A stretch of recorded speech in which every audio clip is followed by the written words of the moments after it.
Alrighty, so the last couple of kilometres or so I've just been dropping down quite steeply, and it's getting more and more foggy as I go down. I can't even see through there, it's all sort of cloudy to the side of the trees. And I think it's just because I'm dropping down into the valley, and I'm going to follow the river today, and I would have about 30 river crossings today alone. I've been the book warns that you know, the rivers can change at any time. They can just rise without warning, or you know, check with people before you go down to make sure that the water's not up. Now, we've been told by the number we called in the guidebook that we've not had much rain for a long time, so the rivers are going to be down. But it rained all day yesterday, all the night before, and last night.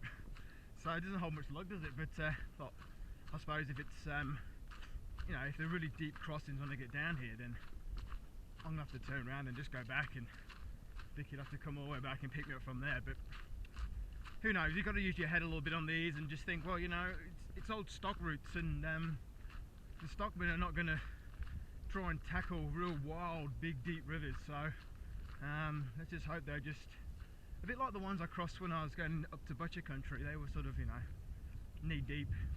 You can see the bottom. When they get deeper and you can't see the bottom, and you just don't know how deep they are. So this is called the Oxley and Wild Rivers National Park. So that doesn't help me much, does it? But alright, so we've got a lock gate, and I think that's on the map too. Yep, just a little earlier than I put on here. So heading in the right direction.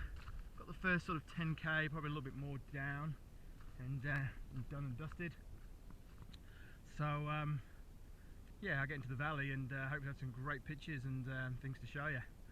But you know, it's always a little bit of nervousness when you've got 60 or 70k, and the reason I say 60 or 70k is because I'm not sure if we posted the video before this, but Vicky was, you know, saying on the video there that you know, wow, I don't know if you guys can see through there, but that's it's not a bad start to the day.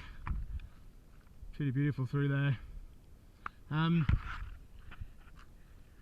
Yeah, you know, the guidebooks say 72 or something.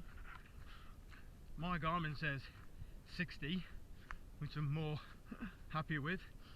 We counted them, you know, counted the things in the book, used the Garmin again, exactly the same amount. So I'm going to go with the Garmin, obviously, you know, that's GPS and mapped out. But what I do notice sometimes with the Garmin is that just because when you map it, it says a road goes one way, it doesn't always happen when you're actually out here.